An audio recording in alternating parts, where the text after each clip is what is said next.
Welcome to Pagan Coffee Talk. I'm Oswin, and I have with me Lord Knight.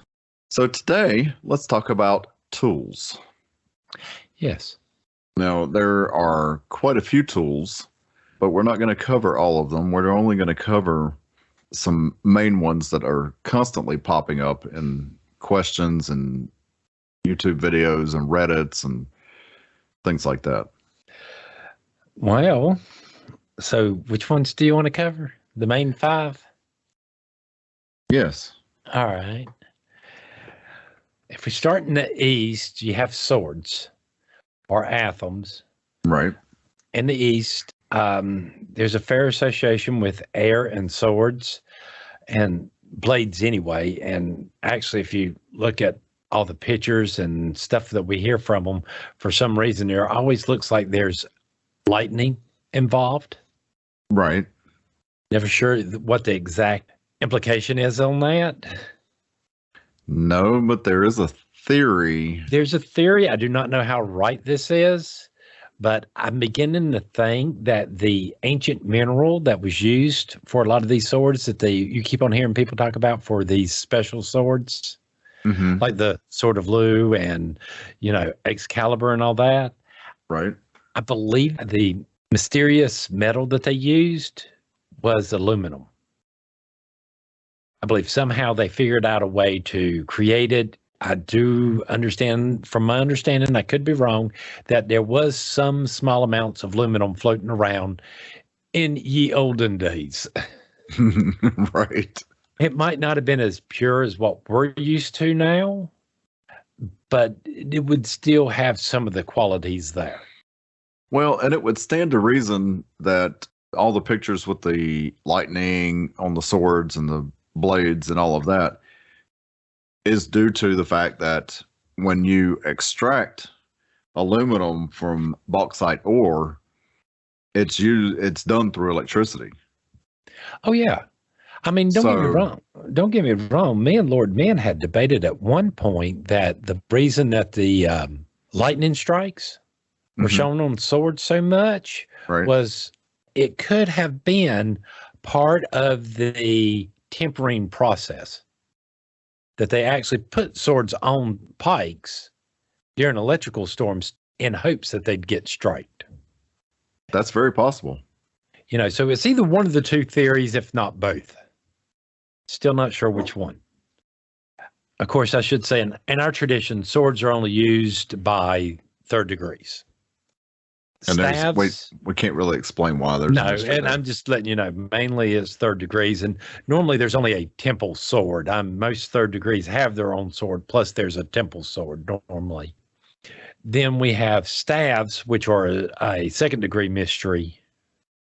You can't use staves until you're second degree in our tradition, but it's representative of fire.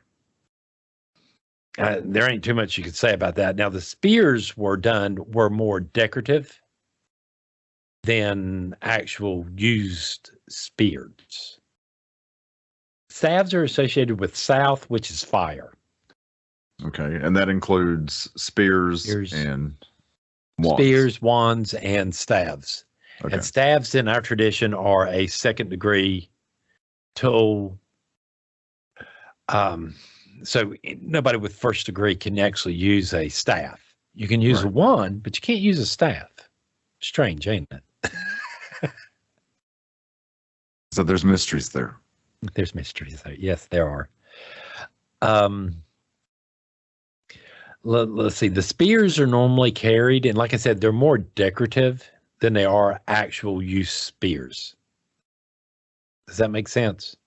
Right. They don't actually have a purpose. Right. Think of them as like the decorative canes and stuff. You don't actually need them for walking. They're just accessories to the outfit. Right. All about the accessories. Let's see. Then you have west, which is associated with water and cauldrons. Yeah, it's just a cauldron. It's normally cast iron cauldron that we use, but it also represents by cups and, cups. Right. Cups and bowls. Cups, bowls, anything that can contain or hold water. Right. Mainly it's that, and especially if you can get more of that bowl shape cauldron. Right. Trying not to say the body part here that it's associated with. But it is. It is. Yes, it is. Just like wands are associated with the other genitalia. Right. For guys. So do cauldrons and cups associated with women and their genitalia. Right. Let's see. Then you have north, which is earth, which is associated with, believe it or not, pentacles or stones, is what we use there. Right. And then we have the last tool of all, altars. Its direction is center, and its element is spirit. There are people out there who say they have 10 altars in their home, all for something different. That's not the way this works for us. No. I mean, altars are actual working tables. They're there to hold certain tools and to represent spirit energy. Right. You know, that's their main job, just like using all the other tools or candles in all the other directions. This one is for spirit.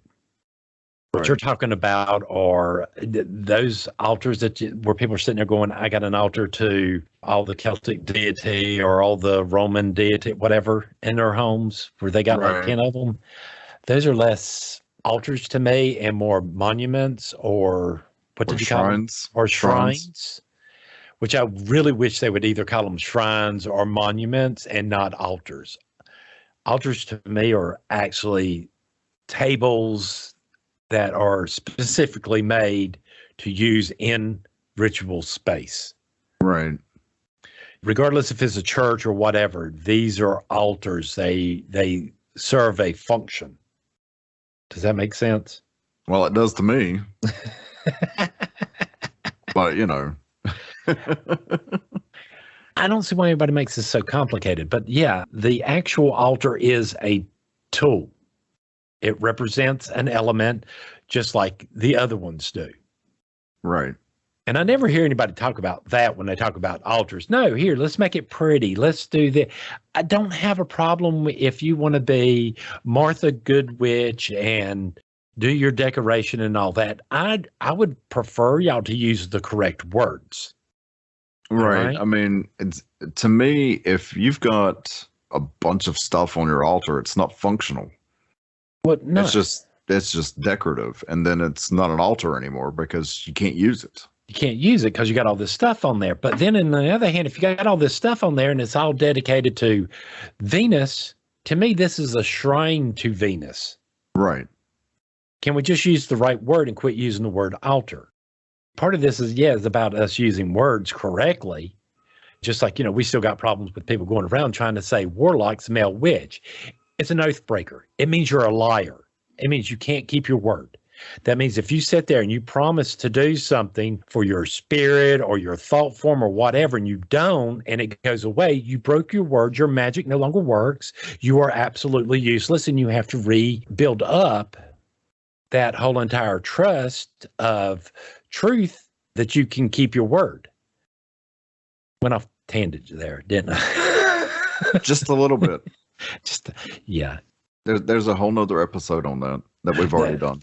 I know, but it still upsets me to hear people say that and sit there and go, but it's a pretty word. I think we ought to use it. Well, say some other words, but it doesn't, you're not going to use them. Right. So anyway, back to tools. Let's see. What other tools would you like to know about? These are the five main right there. Yeah, those are the five main.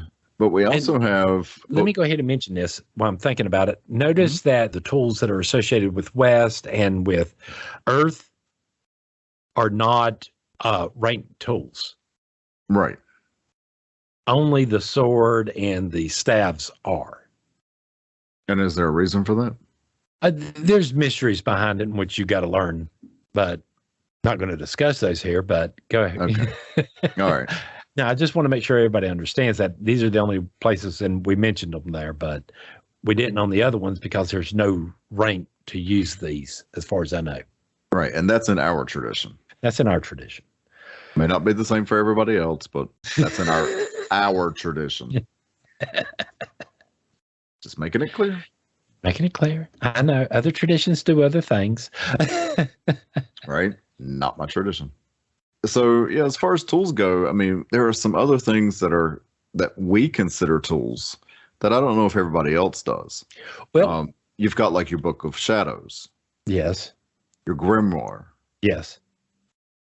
I know it sounds confusing on the grimoires and the Books of Shadows, but the Book of Shadows, in the way we view it in our tradition, this is where you put all your religious thoughts. All right, so this would be...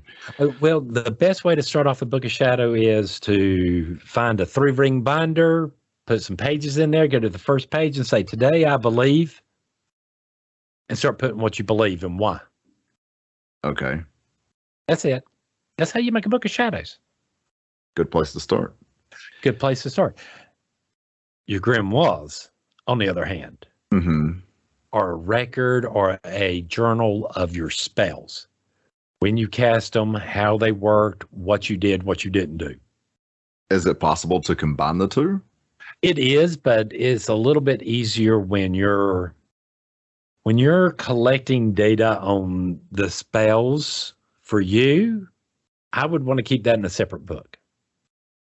Okay, that makes sense because it gives you a little more freedom to write stuff down.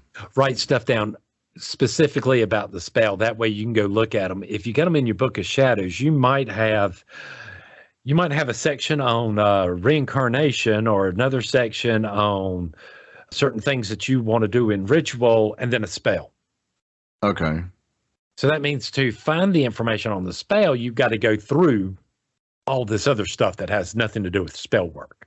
Right. Hence the reason I typically encourage people to have two.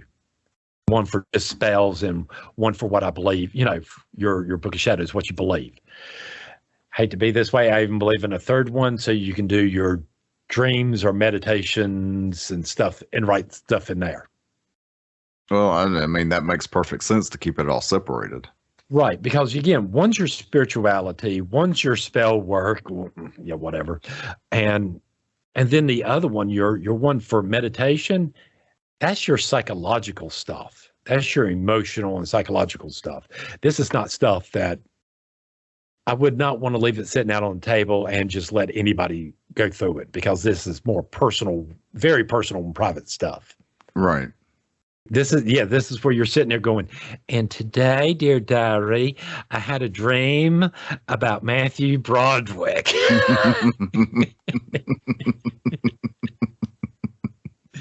Okay, that would be mine, not yours, but.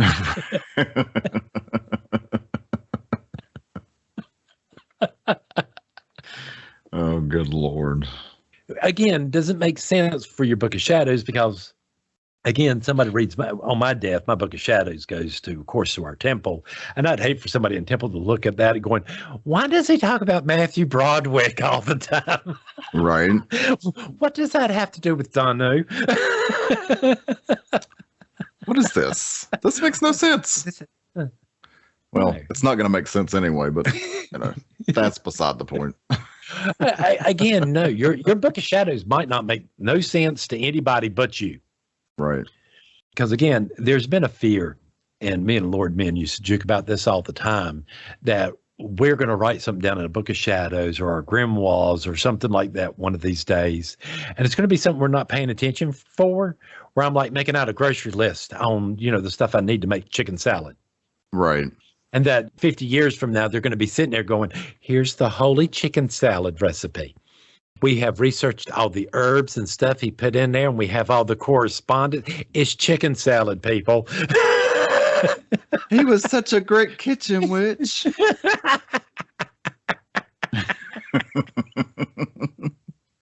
And here's the holy spatula he used to stir it all together. I mean, don't get me wrong. Like another tool, I see a lot of people get confused, and that is the pentacle and the pentagram. Right. All right. The pentagram is a necklace, or normally a 5-pointed star, inside of a circle, and the 5-pointed star already represents the feminine, where the 6-pointed star represents the masculine. Place it into a circle, it's a symbol of protection. Right. And a pentacle is a wooden disc with a 5-pointed star on it with a bunch of other symbols. This, while it has both first and second degree mysteries wrapped up into it, is actually a tool to use to cast circle. Right. I believe we briefly mentioned that in the podcast on sacred space. Right. And that's what it's for. Other than that, it sits on the altar, and we just use it as a focal point. This is where we're going to put everything that we're going to bless or anything like that. And the normal reason we do that is because those pentacles are pretty big like that. Yeah, it's a pretty good size. It's pretty good size. So just naturally sitting stuff on there ain't that big of a deal. There is such thing as a paten, which is a offering bowl. Right. And it looks like a plate. It looks like a cross between a plate and a bowl. That's not vague at all. Well, imagine a bowl that's bigger, like a plate, almost like a dinner plate, but the edges round up like a bowl, but not deep like a bowl. Right. So this is good enough to keep a little bit of wet contents in and stuff like that.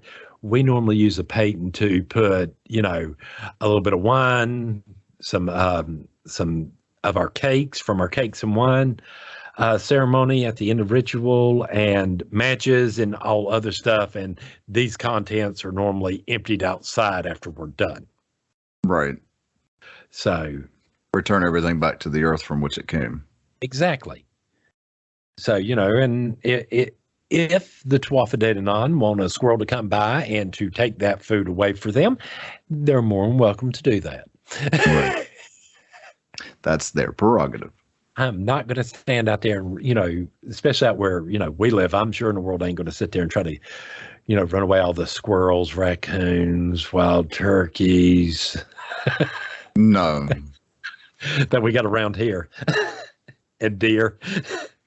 Right. Can't forget the deer. Any other tools you'd like to know about? Now, for us, and not for all traditions, but just to let you know, anthems can be a very personal item. Right. And a lot of traditionalists will not let you touch or play or anything with their anthems. So again, be nice before you pick up anybody's and ask permission. If you're told no, don't take it personally, is all I can say on that. That's good advice. It's just not something we do. You would not go around touching our anthem if you're not going to let me go around touching your genitals when I won't. Right. Without asking. Right.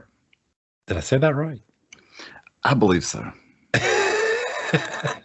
Point is, respect the property. Respect the property, yes. Some of us consider it very personal. Cords. Cords are another tool that most traditionalists use. Typically, if you see somebody wearing, and it's just, cords are nothing more than braided rope.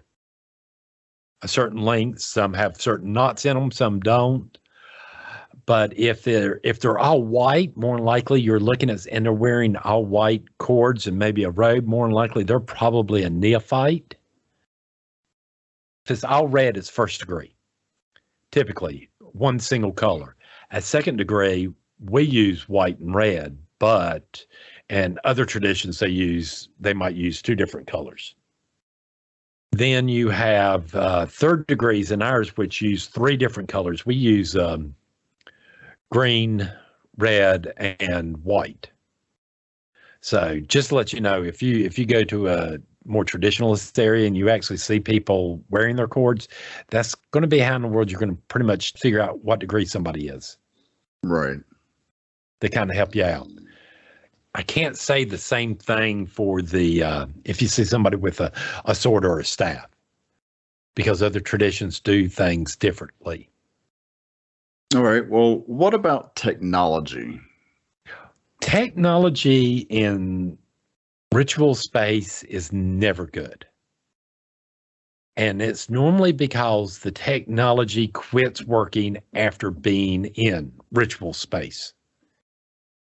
I've seen people back in the day when cell phones were first becoming popular and everybody had the flip phones. You remember those. Oh, Lord, yes. We had some people come to ritual. They were guests. And I remember looking at this girl going, hey, you need to turn off your cell phone. And I suggested that she actually go and put it out in her car. She goes, well, no. She turns it off and then shoves it into her pocket and goes, it's going to be fine. And I remember telling her, well, if it don't work, you cannot blame me. We are not held responsible. Right. And she came out of circle, and lo and behold, she tries to turn on the phone. It will not turn on. She tries to charge it. It will not hold a charge. So she actually had to get a new battery. Technology in ritual space normally does not work well. Now, we have used technology for ritual, but the main equipment was always outside of sacred space. And then, well, I remember us having to use a remote on a radio. Right. The radio was outside, but the remote, I remember that because I had to wrap the remote in sage. Right.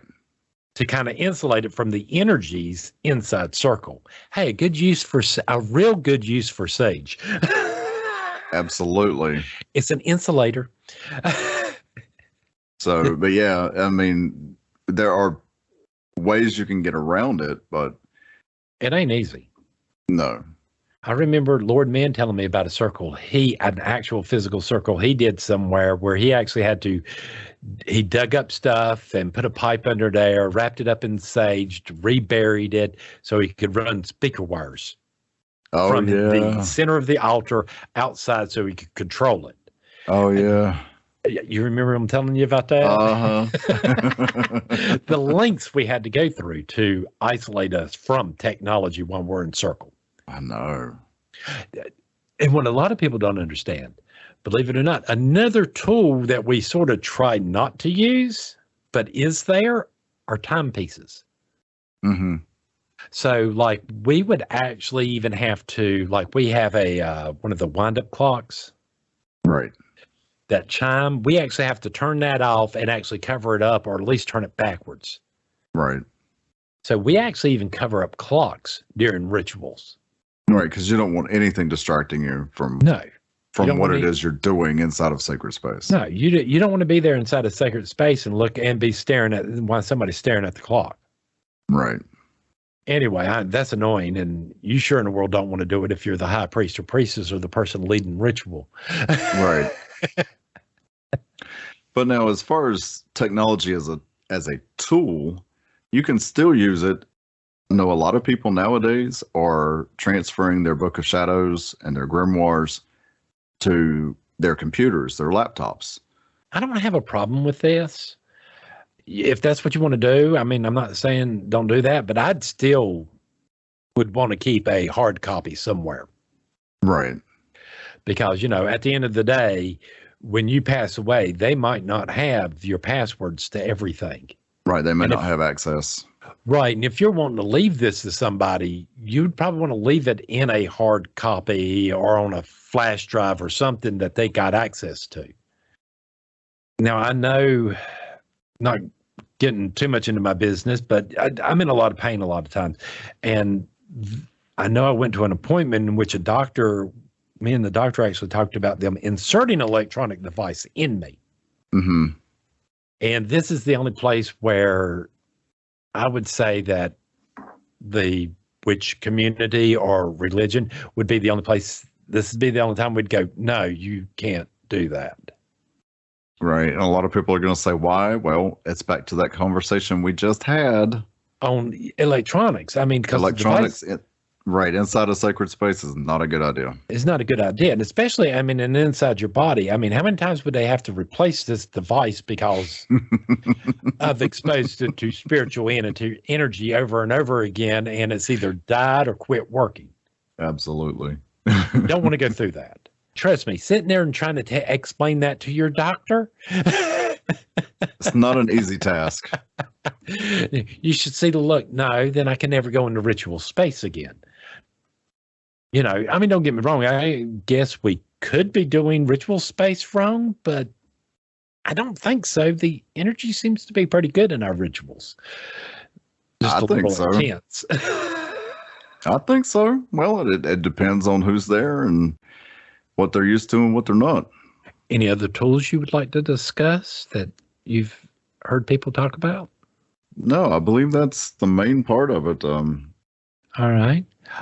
Altars are for ritual space. All these other ones that I hear about, I'm just going to refer to them as monuments or shrines. Mm-hmm. I really wish everybody else would use that. Personally, I'd rather hear somebody sit there and go, hey, here's my shrine to Aphrodite. Here's my shrine to Boudica. Here's my shrine. I'd rather hear that. Right. Shrine, there's something about the word shrine. This is a shrine to this deity. It gives it a little bit more mystical. Oh, yeah. Because I hear that word and I just think about all the shrines that you see in Japan and China and all this, old and sacred and worshipped and that, not an altar, not an actual working tool. Right. Good point. All right. Well, I think that's about it for me. Yeah, I'm out of coffee right now, so I'm out of coffee too, and I guess we'll see y'all next week. All right. Thanks for listening. Join us next week for another episode. Pagan Coffee Talk is brought to you by Life Temple and Seminary. Please visit us at lifetempleseminary.org to learn more. You can also find links to all our social media, Facebook, Twitter, YouTube, and Reddit. We travel down this trodden path, a maze of stone and mire. Just hold my hand as we pass by a sea of blazing pyres. And so it is the end of our days, so walk with me till morning breaks. And so it is the end of our days, so walk with me till morning